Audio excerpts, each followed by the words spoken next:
स्वागत है आप सभी का एसएस न्यूज में। मैं आपके साथ मुस्कान। 19 साल की उम्र में जब मैं अपने शहीद पिताजी के टुकड़े घर लाई तो मैं नाराज थी इस देश से। मैं नाराज थी। मेरे दिल में यह भावना थी, मैंने अपने पिता को भेजा, तुम्हारा काम था सुरक्षित रखना। मैंने अपने पिता को हिफाजत से तुम्हारे पास भेजा और तुमने ये टुकड़े लौटा दिए मुझे, और वो टुकड़े इस झंडे में लपेटे हुए थे, देश के झंडे में। मैं नाराज थी। मैं समझती हूं शहादत की का क्या मतलब है।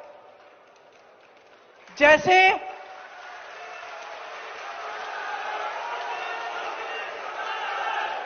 आज मैं 52 साल की हूं, पहली बार मैंने ये चीज सार्वजनिक ऐसे मंच पे कही है। लेकिन वो जो नाराजगी थी मेरी, आस्ते आस्ते मैं समझी कि उस तरह की जो नाराजगी होती है वो सिर्फ उससे होती है जिससे प्रेम करते हैं हम। मेरे देश के लिए मेरे दिल में कितना प्रेम है, मैं कैसे समझाऊं। जब मोदी जी मंच पे खड़े होकर मेरे पिता को देशद्रोही बोलते हैं, जब मोदी जी कहते हैं कि मेरे पिताजी ने कोई कानून बदल दिया अपनी मां से विरासत लेने के लिए, तो मेरे दिल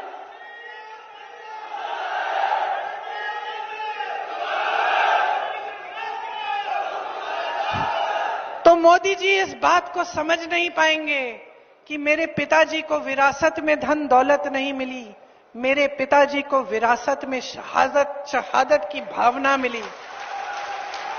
आप समझ सकते हैं।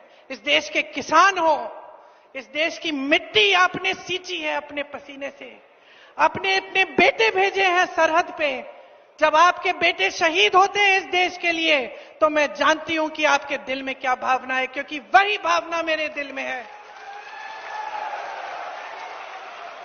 जो पुलवामा के शहीद हैं, जब वो हुआ, पुलवामा का हुआ, उनमें से कुछ परिवार यूपी के थे।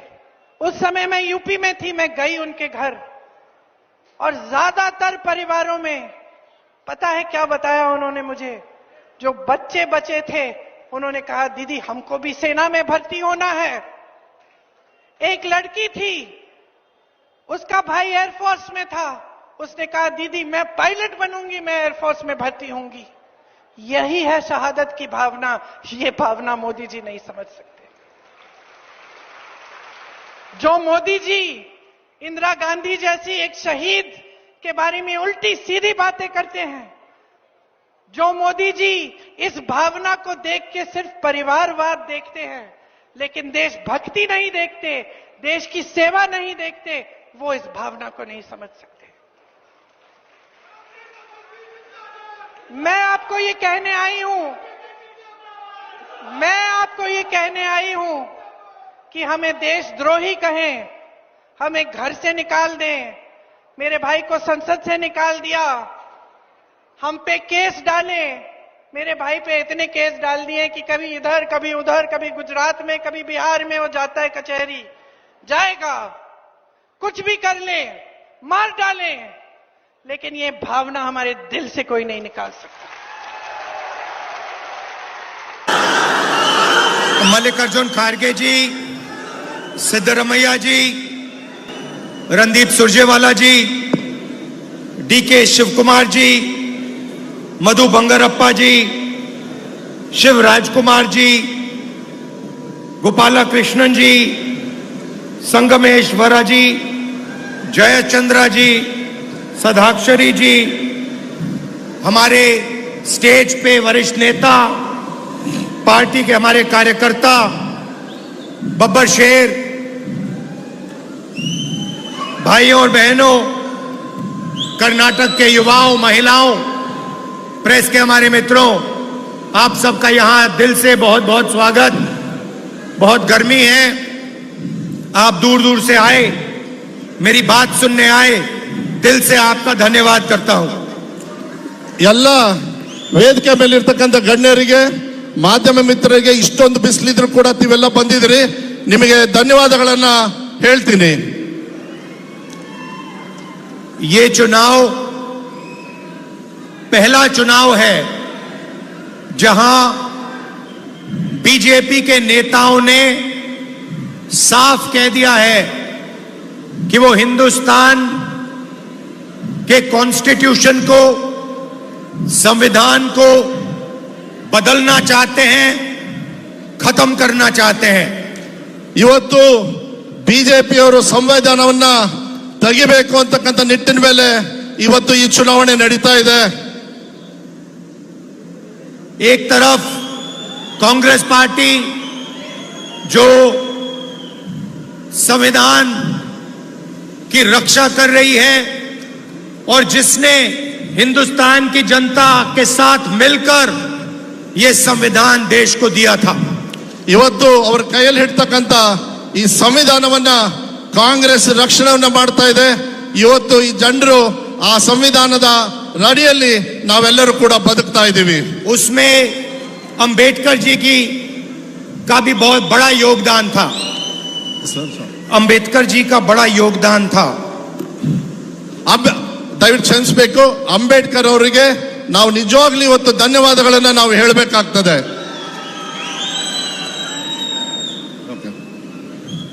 संविधान में साफ लिखा है कि हिंदुस्तान में समानता होनी चाहिए, इक्वालिटी होनी चाहिए. ಸಂವಿಧಾನದಲ್ಲಿ ಸಮಾನತೆಯನ್ನ ತರಬೇಕು ಅಂತಕ್ಕಂಥದ್ದು ಸಂವಿಧಾನದಲ್ಲಿ ಬರೆದಿದೆ. और इस संविधान में साफ लिखा है कि रिजर्वेशन होना चाहिए. ಈ ಸಂವಿಧಾನದಲ್ಲಿ ರಿಸರ್ವೇಶನ್ ಬೇಕು ಅಂತ ಹೇಳಿ ಆಗ್ಲೇ OBCಗೆ SC/STಗೆ ಬರೆದಿಟ್ಟಿದ್ದಾರೆ. और इन दो चीजों को बीजेपी मिटाने की कोशिश कर रही है. वो नहीं चाहते कि रिजर्वेशन हो और वो संविधान को जड़ से उठाकर फेंकना चाहते हैं, खत्म करना चाहते हैं. ಈ ಎರಡು ವಿಚಾರಗಳನ್ನ ಬಿಜೆಪಿಯವರು ತೆಗೆದು ಹಾಕಬೇಕು, ಕಿತ್ತು ಹಾಕಬೇಕು ಅಂತ ಇದ್ದಾರೆ. ಅದನ್ನ ರಕ್ಷಣೆ ಮಾಡತಕ್ಕಂಥ ಕೆಲಸ ನಮ್ದಿದೆ. कुछ दिन पहले उनके नेशनल प्रेसिडेंट ने इंटरव्यू में कहा, जो भी समानता चाहता है वो नक्सलवादी है.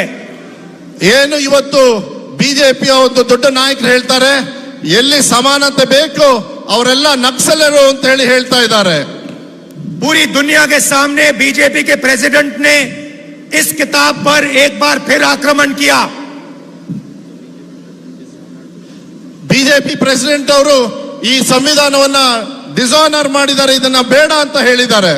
और फिर उनके प्रधानमंत्री कहते हैं कि हम संविधान की रक्षा करना चाहते हैं. ಒಂದ್ ಕಡೆಗೆ ಪ್ರಧಾನ ಮಂತ್ರಿಗಳು ನಾವು ಸಂವಿಧಾನವನ್ನ ರಕ್ಷಣೆ ಮಾಡಬೇಕು ಅಂತ ಹೇಳ್ತಾರೆ. अगर आप संविधान की रक्षा करना चाहते हैं तो आपका प्रेसिडेंट संविधान पर, समानता पर क्यों आक्रमण कर रहा है? वो क्यों कह रहा है कि अगर समानता चाहने वाले लोग नक्सली हैं? ಕಾಂಗ್ರೆಸ್ ಪಕ್ಷದಲ್ಲಿ ನಮಗೆ ಯಾರಿಗೂ ನಕ್ಸಲೇಟ್ ಮತ್ತೆ ಎಲ್ಲ ಇರಬೇಡ, ನಮಗೆ ಈಕ್ವಾಲಿಟಿ ಬೇಕು ಅಂತ ಹೇಳಿ ನಾವು ಹೋರಾಟವನ್ನ ಮಾಡ್ತಾ ಇದ್ದೀವಿ. ये प्रधानमंत्री को जवाब देना चाहिए. PM ಅವರು ಇದನ್ನ ಆನ್ಸರ್ ಮಾಡಬೇಕು. ಸರ್ ಓಕೆ, ಕನ್ನಡದಲ್ಲಿ ನೀವು ಮಾಡಿ. Okay, sorry sir.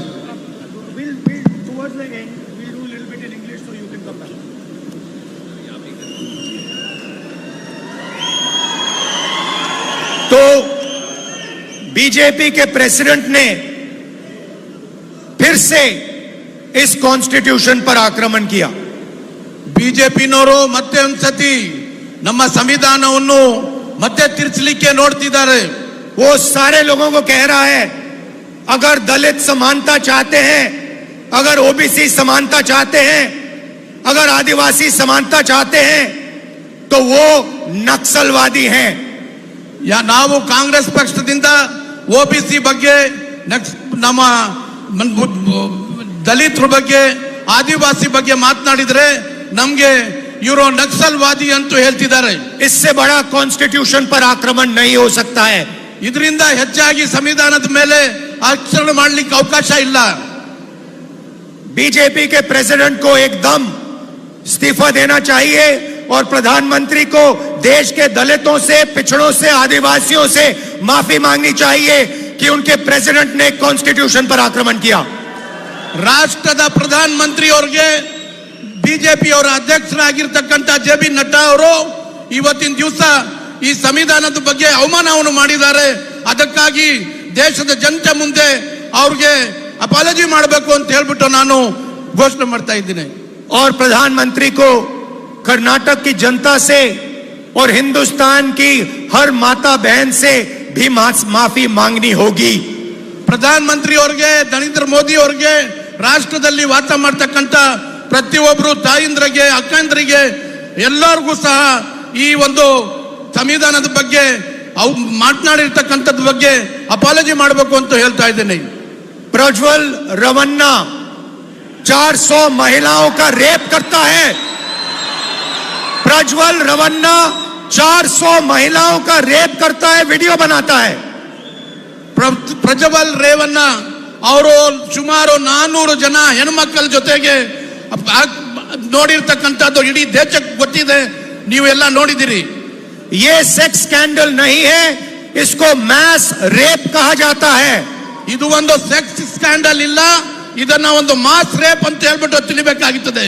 और स्टेज में कर्नाटका के सामने प्रधानमंत्री मैस रेपिस्ट का समर्थन कर रहे हैं. वो कर्नाटका को कह रहे हैं कि अगर आपने इस रेपिस्ट को वोट दिया तो मेरी मदद होगी.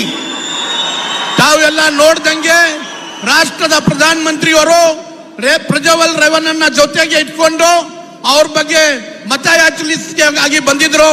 ಅವರು ಪ್ರಜ್ವಲ್ ರೇವಣ್ಣಗೆ ತಾವು ತಮ್ಮ ಮತವನ್ನು ಕೊಟ್ರೆ ನನ್ಗೆ ವೋಟ್ ಮಾಡ್ದಂಗೆ ಆಗ್ತದೆ ಅಂತ ಹೇಳ್ಬಿಟ್ಟು ಘೋಷಣೆಯನ್ನು ಮಾಡಿದ್ರು. और कर्नाटका की हर महिला को मालूम होना चाहिए कि जब प्रधानमंत्री आपसे वोट मांग रहे थे तो उनको मालूम था प्रज्वल रवन्ना ने क्या किया था. ಯಾವಾಗ ನರೇಂದ್ರ ಮೋದಿ ಅವರು ಬಂದು ಪ್ರಜ್ವಲ್ ರೇವಣ್ಣದು ಪ್ರಕಾರ ಮತಯಾಚಿಸ್ಲಿಕ್ಕೆ ಬಂದಿದ್ರು, ಇಡೀ ಸಮಾಜಕ್ಕೆ ಗೊತ್ತಾಗಬೇಕು, ಪ್ರತ್ಯೇಕವಾಗಿ ಮಹಿಳೆಯರಿಗೆ ಗೊತ್ತಾಗಬೇಕು. ಆವಾಗ ಪ್ರಧಾನಮಂತ್ರಿಗೆ ಅವ್ರು ಮಾಡಿರ್ತಕ್ಕಂಥ ಕೃತ್ಯ ಗೊತ್ತಿತ್ತು. बीजेपी को हर नेता को मालूम था कि प्रज्वल रवन्ना मैस रेपिस्ट है, तब भी उन्होंने उसका समर्थन दिया और अलायंस किया.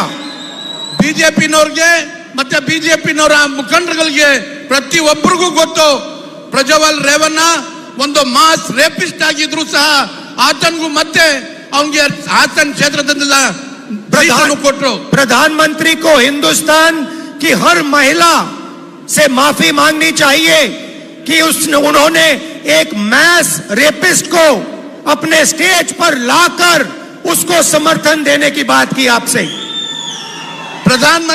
ಪ್ರಧಾನಮಂತ್ರಿ ನರೇಂದ್ರ ಮೋದಿ ಅವರಿಗೆ ಇಡೀ ದೇಶಕ್ಕೆ ಇವತ್ತಿನ ದಿವಸ ಅಪಾಲಜಿ ಮಾಡಬೇಕಾಗ್ತದೆ. ಕಾರಣ ಅವ್ರನ್ನ ಪ್ರಜ್ವಲ್ ರೇವಣ್ಣ ಅವ್ರನ್ನ ಜೊತೆಯಲ್ಲಿ ಇಟ್ಕೊಂಡು ಅವ್ರ ಜೊತೆಯಲ್ಲಿ ಒಂದು ವೇದಿಕೆಯಿಂದ ಅವರು ಪ್ರಚಾರವನ್ನು ಮಾಡಿದ್ದಾರೆ. हिंदुस्तान के प्रधानमंत्री ने हिंदुस्तान की हर महिला का अपमान किया है. ರಾಷ್ಟ್ರದ ಪ್ರಧಾನಮಂತ್ರಿಗಳು ಕೇವಲ ಇದು ಹಾಸನ್ ಮಾತ್ರ ಅಲ್ಲ, ಕೇವಲ ಇದು ಕರ್ನಾಟಕ ಮಾತ್ರ ಇಲ್ಲ, ಇಡೀ ರಾಷ್ಟ್ರದಲ್ಲಿ ಇರ್ತಕ್ಕಂಥ ಮಹಿಳೆಯರ ಮಾಡಿದ್ದಾರೆ. और इसके लिए प्रधानमंत्री को, अमित शाह को और बीजेपी के हर नेता को देश की महिलाओं से, माताओं बहनों से हाथ जोड़कर, सिर झुकाकर माफी मांगनी चाहिए. ಇಡೀ ರಾಷ್ಟ್ರ ಪ್ರಧಾನಮಂತ್ರಿಯವರು, ರಾಷ್ಟ್ರದ ಗೃಹ ಮಂತ್ರಿ ಅಮಿತ್ ಶಾ ಅವರು ಈ ಒಂದು ಘಟನೆಗಾಗಿ ಇಡೀ ರಾಷ್ಟ್ರದಲ್ಲಿ ಇರ್ತಕ್ಕಂಥ ಎಲ್ಲ ಮಹಿಳೆಯರಿಗೆ ತಲೆಬಾಗಿ ಅವರ ಅಪಾಲಜಿ ಕೇಳಬೇಕಾಗ್ತದೆ. दुनिया के किसी भी लीडर ने ऐसा काम पहले नहीं किया होगा. ಇಡೀ ಜಗತ್ತಲ್ಲಿ ಇವತ್ತಿನ ದಿವಸ ಈ ರೀತಿ ಒಂದು ಘಟನೆ ನಾವು ಯಾವತ್ತೂ ನೋಡಲಿಲ್ಲ, ನೋಡೋದು ಇಲ್ಲ. पूरी दुनिया में ये खबर फैली है कि हिंदुस्तान के प्रधानमंत्री ने मैस रेपिस्ट के लिए वोट मांगा है. ಇಡೀ ಜಗತ್ತಲ್ಲಿ ಇವತ್ತಿನ ದಿವಸ ಚರ್ಚೆ ಆಗ್ತಾ ಇದೆ. ರಾಷ್ಟ್ರದ ಪ್ರಧಾನಮಂತ್ರಿಯವರು ಒಬ್ಬ ಮಾಸ್ ರೇಪಿಸ್ಟ್ ಜೊತೆಗೆ ನಿಂತ್ಕೊಂಡು ಅವನ ಎಲ್ಲಾ ರೀತಿಯ ಸಹಕಾರವನ್ನು ಕೊಟ್ಟು ಮತ ಯಾಚಿಸಲಿಕ್ಕೆ ಅವ್ರ ಕ್ಷೇತ್ರಕ್ಕೆ ಹೋಗಿದ್ದಾರೆ. ये बीजेपी की विचारधारा है. ಇದೇ ಬಿಜೆಪಿನವ್ರದ್ದು ವಿಚಾರಧಾರಾ ಇದೆ. अलायंस की जरूरत थी, सत्ता चाहते हैं तो कुछ भी करने को तैयार है. ಅವರು ಗೆಲ್ಲಬೇಕು ಅಂತ ಹೇಳಿ ಅಲಯನ್ಸ್ ಮಾಡಿಕೊಂಡು ರಾಷ್ಟ್ರದಲ್ಲಿ ಇರ್ತಕ್ಕಂಥ ಅಧಿಕಾರವನ್ನು ಪಡೆಯೋದಕ್ಕಾಗಿ ಏನ್ ಮಾಡ್ಲಿಕ್ಕೂ ತಯಾರಾಗಿದ್ದಾರೆ. आप सोचिए, हिंदुस्तान का प्रधानमंत्री पूरी दुनिया के सामने मैस रेपिस्ट के लिए वोट मांग रहा है. ನೀವು ಯೋಚನೆ ಮಾಡಿ ನೋಡಿ, ರಾಷ್ಟ್ರದ ಪ್ರಧಾನ ಮಂತ್ರಿಗಳು ಇಡೀ ಜಗತ್ ಮುಂದೆ ಒಬ್ಬ ಮಾಸ್ ರೇಪಿಸ್ಟ್ಗಾಗಿ ಮತ ಯಾಚಿಸಲಿಕ್ಕೆ ಬಂದಿದ್ದಾರೆ. सत्ता के लिए कुछ भी कर सकते हैं. ಅಧಿಕಾರಕ್ಕಾಗಿ ಏನ್ ಮಾಡ್ಲಿಕ್ಕೂ ತಯಾರಾಗಿದ್ದಾರೆ. पिछले 10 साल 22 लोगों के लिए इन्होंने काम किया. 10 ವರ್ಷದಿಂದ ಅವ್ರು ಯಾರಿಗಾದ್ರೂ ಕೆಲಸ ಮಾಡಿದ್ದಾರೆ? ಕೇವಲ ಒಂದು 22 ಮಂದಿಗಾಗಿ ಕೆಲಸ ಮಾಡಿದ್ದಾರೆ. हिंदुस्तान का धन लेकर इन्होंने 22 लोगों को जेब में डाला. ರಾಷ್ಟ್ರದಲ್ಲಿರ್ತಕ್ಕಂಥ ಸಂಪತ್ತು 22 ಮಂದಿಗೆ ಅವರು ಪಾಕೆಟ್ ಅಲ್ಲಿ ಹಾಕಿದ್ದಾರೆ. अदानी अंबानी इन लोगों के जेब में. ಅದಾನಿ ಅಂಬಾನಿ ಅವರ ಜೇಬಲ್ಲಿ ಹೋಯಿತು. भाइयों और बहनों, नरेंद्र मोदी ने 16 लाख करोड़ रुपए 22 लोगों का कर्जा माफ किया है. ತಮ್ಗೆ ಗೊತ್ತಿರಬೇಕು, ರಾಷ್ಟ್ರದಲ್ಲಿ ಇರ್ತಕ್ಕಂಥ ಸಂಪತ್ತು 16 ಲಕ್ಷ ಕೋಟಿ ರೂಪಾಯಿ ಮಾಫ್ ಮಾಡಿರ್ತಕ್ಕಂಥದ್ದು ಈ 22 ಜನಕ್ಕಾಗಿ ಮಾಡಿದ್ದಾರೆ. उन्होंने 22 अरबपति बनाए, अब हम करोड़ों लाखपति बनाने जा रहे हैं. ಅವರು ಕೇವಲ 22 ಮಂತ್ರಿಗಳಿಗೆ ಕೆಲಸ ಮಾಡ್ತಾ ಇದ್ರು, ಅವ್ರನ್ನ ಮಲ್ಟಿ ಮಿಲಿಯನರ್ಸ್ ಮಾಡ್ತಾ ಇದ್ರು. ನಾವು ಲಕ್ಷಾಂತರ ಜನಗೆ ಲಖಪತಿ ಮಾಡ್ಲಿಕ್ಕೆ ಹೊರಟಿದ್ದೀವಿ. मोदी जी की गारंटी, मैस रेपिस्ट को वो हिंदुस्तान से भागने देंगे. ಮೋದಿ ಅವರ ಗ್ಯಾರಂಟಿ ಒಬ್ಬ ಮಾಸ್ ರೇಪಿಸ್ಟ್ಗೆ ದೇಶದಿಂದ ಹೊರಗೆ ಕಳಿಸಲಿಕ್ಕೆ ಅವಕಾಶ ಮಾಡಿಕೊಟ್ಟಿದ್ದಾರೆ. 400 महिलाओं का रेप किया, तब भी प्रधानमंत्री जी ने उसको जर्मनी जाने से नहीं रोका. 400 ಮಹಿಳೆಯರನ್ನ ರೇಪ್ ಮಾಡಿರ್ತಕ್ಕಂಥ ಒಬ್ಬ ವ್ಯಕ್ತಿ ಅವನಿಗೆ ದೇಶದಿಂದ ಹೊರಗೆ ಹೋಗ್ಲಿಕ್ಕೆ ಅವಕಾಶವನ್ನು ಮಾಡಿಕೊಟ್ಟಿದ್ದಾರೆ. उनके पास सारी मशीनरी है, इंटेलिजेंस है, कस्टम्स है, सारा का सारा है, तब भी प्रधानमंत्री ने इस मैस रेपिस्ट को जर्मनी जाने दिया. ये उनकी गारंटी है. ಅವರಲ್ಲಿ ಎಲ್ಲಾ ರೀತಿಯ ಅಧಿಕಾರ ಇದ್ರೂ ಸಹ, ಸಿಬಿಐ ಇದ್ರೆ, ಇಮಿಗ್ರೇಷನ್ ಇದೆಯೇ, ಕಸ್ಟಮ್ ಇದೆ, ಎಲ್ಲ ಇದ್ರೂ ಸಹ ಇಂಥ ಒಬ್ಬ ಮಾಸ್ ರೇಪಿಸ್ಟ್ಗೆ ದೇಶದಿಂದ ಹೊರಗೆ ಹೋಗ್ಲಿಕ್ಕೆ ಅವಕಾಶ ಮಾಡಿಕೊಟ್ಟಿದ್ದಾರೆ. अब अगर आप भ्रष्ट राजनेता हो, मैस